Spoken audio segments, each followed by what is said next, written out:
All right, welcome back. Keegan Kogan, the Man Cave Classroom in room A10, analyzing a document here, and there's just a lot of things that are just jumping off the page. Yeah. You know, I have words, different fonts. Pictures. Oh, pictures. I like love pictures, right? Me and my boy Curious George go Making a long me way. think that this is possibly an advertisement. Yeah. Greatest economy in the use of ice.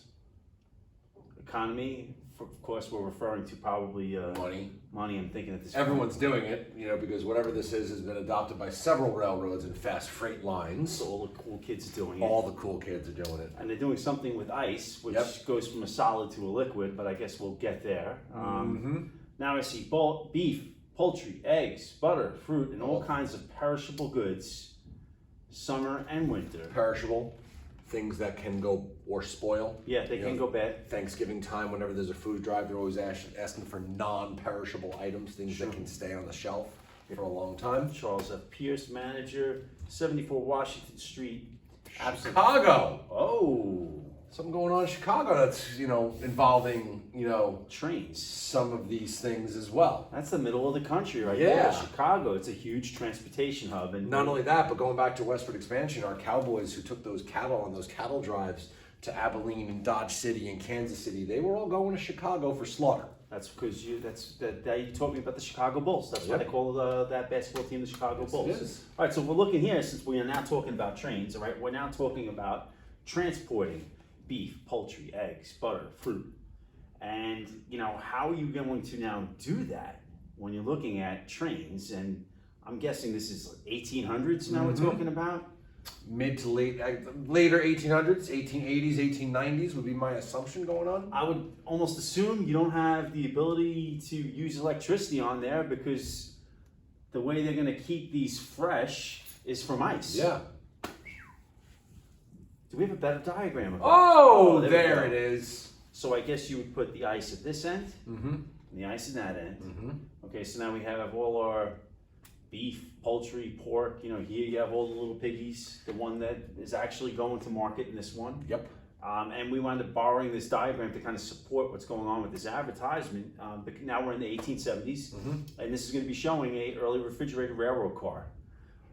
It actually worked very similar to modern day central air conditioning units. These tanks were packed full of ice with water, and they put salt in the water tanks because that actually dropped the temperature of the water. And then there was a pump that actually operated off of the spinning wheels, and that pump circulated the ice water through tiny pipes at the top. And then what happens to cold air? Drops? It drops. Yeah. The cold air would drop into the car, keeping it cooler and more refrigerated. And it actually gives you, at this point, a car could travel a little over 250 miles before it would need to be re-iced.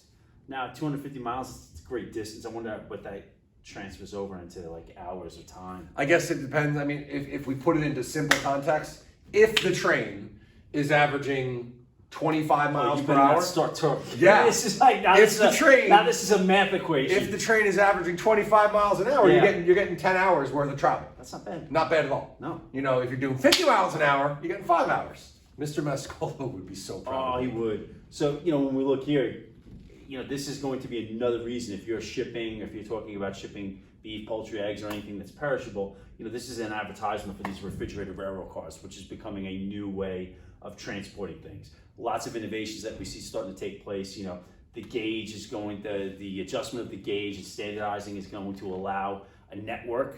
So this way we didn't have to switch trains or switch when it came to shipping goods. We're also going to see a sleeping car, an air brake. A lot of innovations and a lot of changes are going to take place on the train. And of course, one of them is going to be the refrigerated railroad car. Yeah, because think about it. If you're a butcher, you're a Chicago slaughterhouse, and you sell 1,000 pounds of meat from Chicago to New York before this, by the time you get in New York, maybe half of that has rotted. Yeah, exactly. And therefore you have less to sell, which then is going to jack up the price to Billy and Sally homebuyer in New York City that have to buy their beef. Now if you can refrigerate your car and all 1,000 pounds are nice and fresh when they get there, good to go. And of course, your trucks today, when they go in there, because that's more common as well. They have refrigerated cars in the back, those trailers. All right, cool. Anything else we need to Keep add it to cold. this? Keep it cold. Anything else we need to No, add? we're good. Yeah, we got this. The little piggies go to market, re-ice. Who's this? Gustavus Swift? Yeah, Was that his name? Gustavus. Gustavus? Gustavus. Gustavus. Swift. Festivus for the rest of us. All right, good. Well, thank you for watching.